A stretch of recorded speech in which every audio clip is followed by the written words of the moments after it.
Honorable, bonjour. Bonjour. Nous sommes en direct sur la page Facebook de Média Guinée. Nous vous souhaitons la bienvenue. C'est toujours un plaisir parce que vous avez le site le plus lu et le plus intéressant pour moi. D'accord. Nous avons quelques questions pour vous concernant l'actualité sociopolitique actuelle de la Guinée. J'espère que vous serez prête à nous prêter C'est avec plaisir. D'accord. Ok, vous avez écouté avec attention le discours du président du CNRD face aux politiques guinéens. Quelle appréciation en faites-vous? Bon, franchement, le discours était bon. Le discours a tout dit. Mais là où j'ai été surpris, je ne pense pas qu'il a été compris par la plus grande partie des participants ce jour-là. Parce que dans les conditions normales, le chef parle en dernière position. Mais si le président du CNRD a été celui qui a introduit les discours, c'était pour camper les discours dans leur contexte. Et il a commencé par dire que nous avons tous échoué. L'élite intellectuelle civile, l'élite intellectuelle militaire, qu'il faut une refondation. Et il est parti plus loin pour dire qu'il faut une transition inclusive et que aucun calendrier individuel ne sera accepté.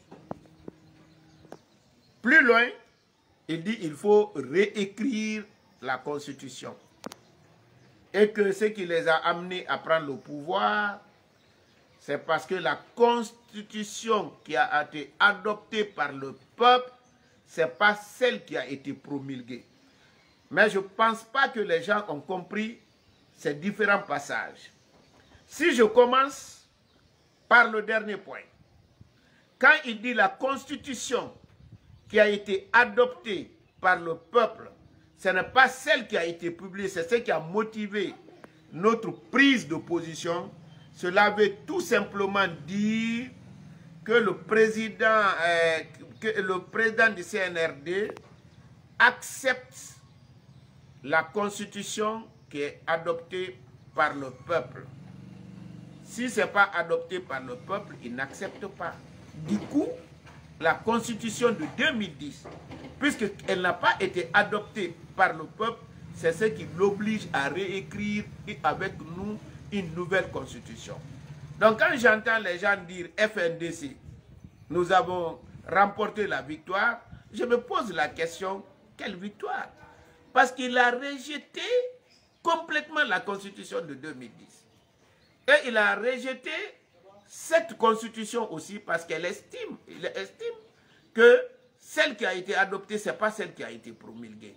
Je crois que ce point-là est très, très important. Donc, ceux qui disent, ceux qui ont adopté la nouvelle Constitution, c'est vous qui avez créé des problèmes, donc ils ne savent pas ce qu'ils sont en train de vivre. Ils n'ont rien compris du discours du président du CNRD, parce que le président du CNRD n'a pas dit « revenons à la Constitution de 2010 ». Le président du CNRD dit « écrivons une nouvelle Constitution ». Cela veut tout simplement dire que le FNDC est passé complètement à côté. La Constitution qu'elle défend, cette Constitution n'a pas été acceptée par le CNRD aujourd'hui, comme elle n'a pas été acceptée par nous, parce qu'elle n'est pas la volonté du peuple de Guinée. D'accord. Dans l'émission Les Grandes Gueules de ce jeudi matin, le général Sekouba Konaté a conseillé au CNRD de se débarrasser des vieilles têtes qui ont tourné autour du pouvoir depuis le temps de Sékou Touré jusqu'au temps d'Alpha Condé. Est-ce que vous êtes d'accord avec lui? Vous savez, les gens aiment parler pour parler seulement. Sinon, en politique, on est censé parler au nom du peuple. Lorsque les gens n'ont rien avec eux, c'est-à-dire qu'ils n'ont aucune qualité, ils n'ont pas de référence, ils n'ont aucune valeur qu'ils défendent, ils se mettent dans le subjectif. J'ai entendu certaines personnes même dire, non, cette fois-ci c'est la jeunesse, il faut laisser la vieille garde. Mais en politique, c'est le peuple qui compte. S'il pense qu'il représente le peuple, Ils n'ont qu'à se jeter dans la bataille. Personne n'est interdit. Heureusement, ils ont des partis politiques. On verra en ce moment si la population tient à eux ou si la population ne tient pas à eux. La jeunesse, dire il faut la jeunesse, c'est subjectif. Parce qu'il y a des jeunes bandits, il y a des jeunes voleurs, tout comme il y a des bons jeunes. Il y a des vieux bandits, il y a des vieux voleurs, tout comme il y a des bons vieux, il y a des jeunes, il y a des vieux intellectuels qui peuvent apporter quelque chose. Moi, je pense, quand on doit parler des élections, on fixe les valeurs. La personne qui incarne mieux ces valeurs, c'est cette personne-là que la population va choisir. Et la réalité aujourd'hui crève les yeux. Quand vous prenez les différents scrutins, les résultats sont on ne peut plus clairs. L'UFDG, le RPG totalisent plus de 92% des voix exprimées. Maintenant, je vois mal comment quelqu'un va dire il faut les renvoyer. On les renvoie pour qui? C'est des gens qui sont en train de prêcher dans le désert. En tout cas, ils ne parlent pas au nom du peuple, car le peuple là s'est exprimé plusieurs fois. Et ceux qui parlent là d'aller à la retraite, le peuple s'est exprimé pour ces gens-là. Donc moi, je pense qu'il faut quand même un minimum de logique quand on parle de la démocratie, surtout quand on est intellectuel. Et même, ils définissent que la démocratie, c'est le pouvoir du peuple par le peuple et pour le peuple. Mais laissons le peuple alors renvoyer les gens. D'accord. Également, le général Konaté a invité les Guinéens à donner 5 ans maximum de gestion aux nouvelles autorités. Qu'en pensez-vous en tant que politique? Moi, je pense que c'est des diversions. Tous ceux qui parlent comme ça. Fixons les objectifs. Cherchons à définir les moyens pour atteindre ces objectifs avant de nous mettre dans un calendrier. Mais comme on parlait de calendrier, lorsqu'on ne sait même pas ce qu'on veut faire, moi je pensais qu'il serait bon pour le CNRD, c'est de laisser le peuple s'exprimer. Parce que moi je suis convaincu d'une chose quand même, ce peuple-là n'est pas pressé. Hein.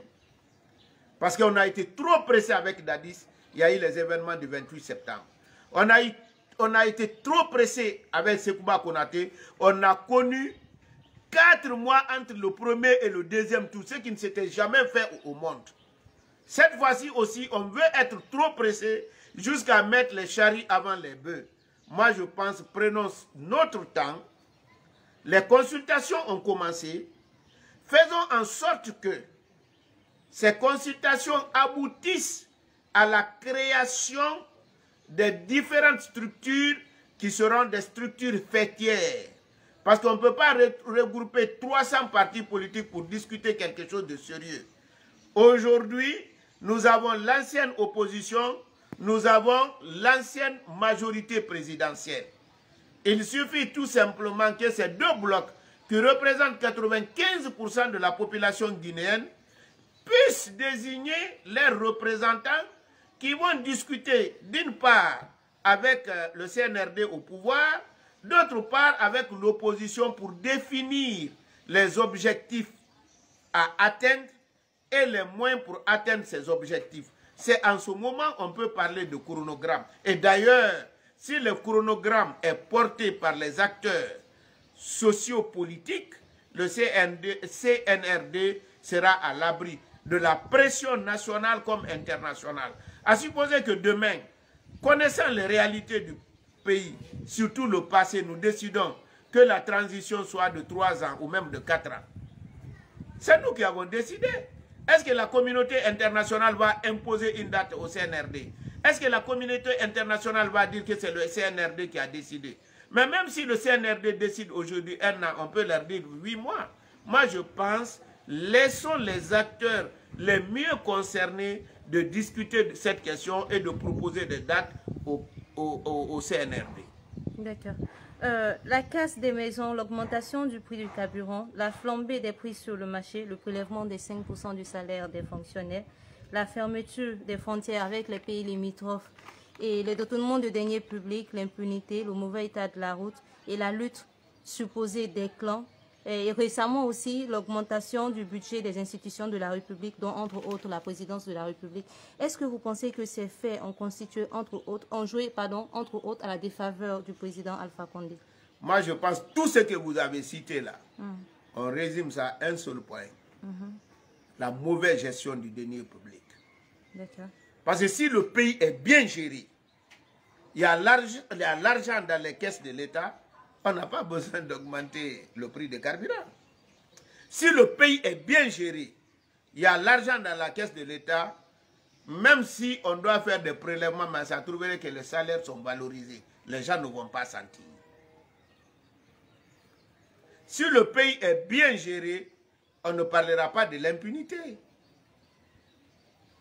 Parce que sans l'impunité, il y aura la gabégie. Mais c'est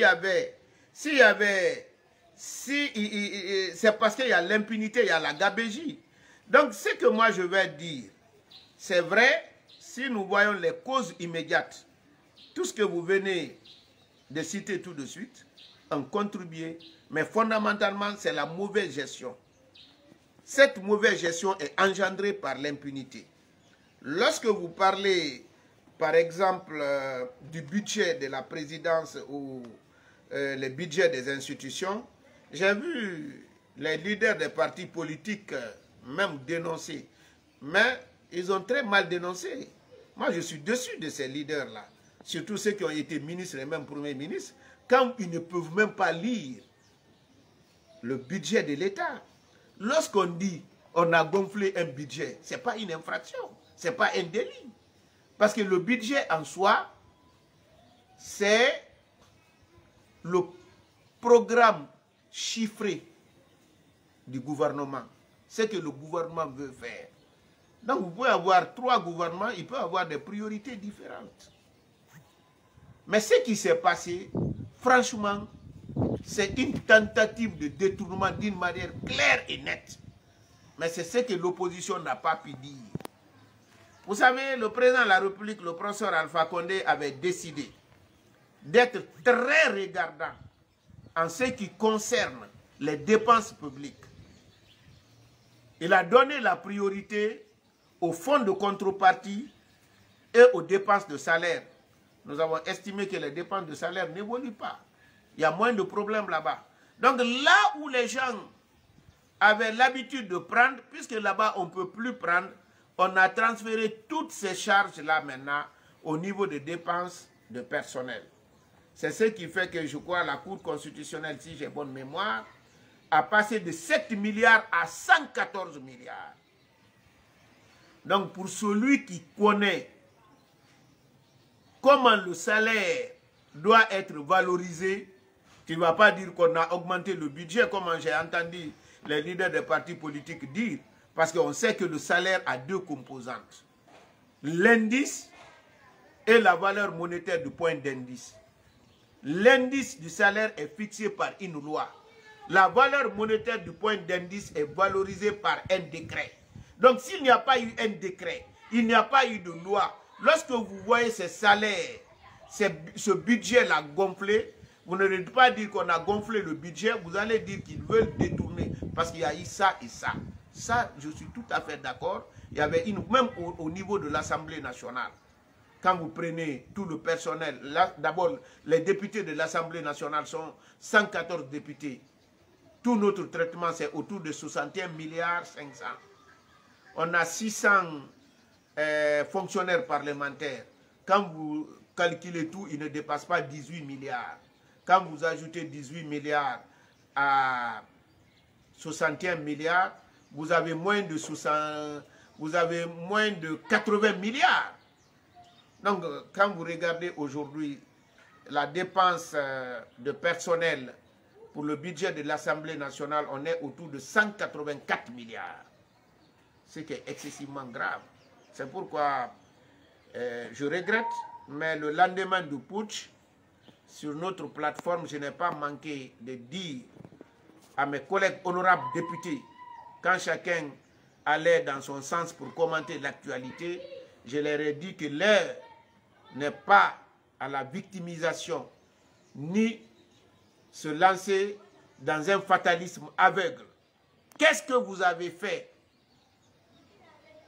pour défendre cette pauvre population écrasée sous le poids de la pauvreté, engendrée par la corruption à ciel ouvert?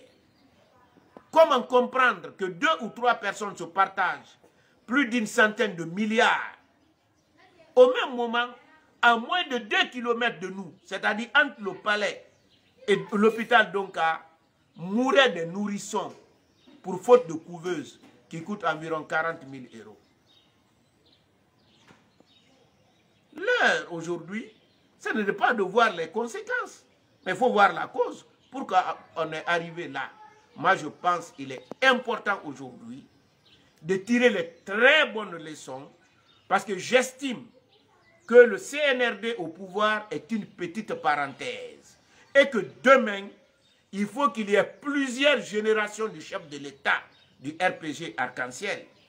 Donc, pour le faire, quand on veut guérir une plaie, il faut bien la nettoyer. C'est pourquoi je ne me omets pas moi-même. Nous sommes tous responsables, évidemment, à des degrés différents. D'accord. Quel est selon vous l'avenir du RPG Arc-en-Ciel aujourd'hui? Et pensez-vous que ce parti pourra rebondir? Moi, je pense que même ce qui se passe aujourd'hui, ça prouve que le parti la vit et vivra avec ses alliés. Et qu'il y aura plusieurs générations de chefs de l'État du RPG Arc-en-Ciel. C'est vrai que nous avons trouvé, même sur votre site, un certain Diallo du Sénégal qui a même proposé une charte, un projet de charte, d'abord qui est très mal fait. Sur le plan de droit, vraiment, moi je ne pense pas, même un petit étudiant de la deuxième année peut être fier de ce qu'il a fait. Regardez d'abord l'ossature. Il commence à parler de transition militaire, mais à l'intérieur du texte, il parle de transition civilo-militaire. Mais même pour l'agencement du texte, on sait que quand un texte est court, on parle du titre ou article. Quand il est long, on va de titre, chapitre et article. Mais lorsque vous prenez chez lui, il prend le titre, le premier titre, il y a un seul article. Ce qui est excessivement grave. Lorsque vous parcourez un peu, vous remarquez qu'au niveau de ce qu'il a proposé comme charte, il n'y a rien dedans. La seule chose qui est dedans, c'est comment écarter les gens qui ne sont pas favorables à son candidat, le candidat de l'UFDG. Sinon, comment vous pouvez comprendre que quelqu'un dise les nouvelles autorités, la charte doit écarter les promoteurs du troisième mandat pour le chef d'État sortant. Si on fait une charte, c'est une norme juridique. Elle est impersonnelle. Elle frappe même ceux qui vont légiférer. Pourquoi seulement les 10 dernières années? Alors que s'il y a modification de la constitution en Guinée, certains ont été pionniers. Mais il a oublié ces gens-là comme si, pour lui, les Guinéens n'ont pas de mémoire. Deuxièmement, il dit, il faut faire l'audit des 10 dernières années. Mais la Guinée a commencé aujourd'hui. Il a même oublié le crime qui a été perpétré ici, que même la CPI a considéré comme crime contre l'humanité. Les événements du stade du 28 septembre. Tellement que, je vous assure, l'ethnocentrisme est une cécité mentale. Sinon, quelqu'un qui lutte pour le droit de l'homme, qui lutte pour la démocratie, qui veut la justice et la paix dans un pays, qui lutte contre l'injustice, ne peut pas oublier jusqu'à oublier les événements du 28 septembre. Mais il a oublié ça. Ce qui l'intéresse, c'est Alpha et ses hommes. Et dans un travail qui mérite d'être dans la poubelle. Mais il pense que la Guinée est une poubelle. Moi, je le mets dans un débat à travers votre média. Ce qui m'a étonné, c'est quand il dit qu'il a été conseiller du président Abdoulaye Wade. Sinon, je ne l'aurais pas répondu. Parce que quand j'ai regardé le travail, même un bon lycéen ne serait pas fier de produire un travail comme ça. Mais du coup, on pense que la Guinée est devenue une poubelle où on peut déposer n'importe quoi. Je lui dirais qu'il y a des Guinéens qui sont fiers d'être Guinéens. Et je ne dis pas moi, mais il y a des Guinéens qui ont la tête sur les épaules. Ok, revenons au RPG Arc-en-Ciel, honorable. Qui, selon vous, pensez-vous qu'il pourra porter le flambeau du RPG Arc-en-Ciel lors des prochaines séances? Vous savez, le RPG Arc-en-Ciel est dans une alliance. Le jour où nous allons nous retrouver, pour voir qui doit porter le flambeau de cette alliance, nous tiendrons compte de tous les éléments.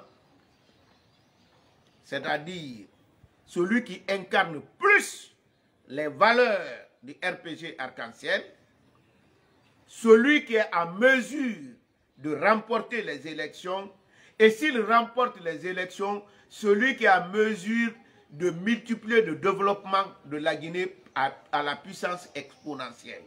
Donc ça, c'est des choses, on ne peut pas fermer les yeux et choisir. Ça se prépare. D'accord.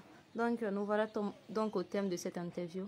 À moins que vous ayez un mot de la fin à ajouter avant qu'on... Le seul mot de la fin que je voudrais ajouter, je voudrais que les Guinéens, surtout les acteurs politiques et de la société civile, sans oublier les journalistes, que chacun de nous, en ce qui le concerne, tire les leçons du passé. D'accord, je vous remercie. Bon, je n'avais pas... Allez-y, allez-y, finissez. Parce que ce qui s'est passé, la responsabilité est partagée. Est-ce que chacun a fait ce qu'il devait faire? Je ne crois pas. On a dit que Sékou Touré n'est pas bon. Lansana Conté n'est pas bon. Dadis n'est pas bon. Sekouba n'est pas bon. Alpha Condé n'est pas bon. Est-ce que nous autres, nous sommes bons? Il y a un adage Soussou qui dit: tous les palmiers que vous grimpez, vous trouvez des fourmis dedans. Ne regardez plus la tige de palmier, mais regardez votre poitrine. Est-ce que ce n'est pas vous qui portez les fruits, les fourmis? Je vous remercie. Merci bien, honorable. Oui.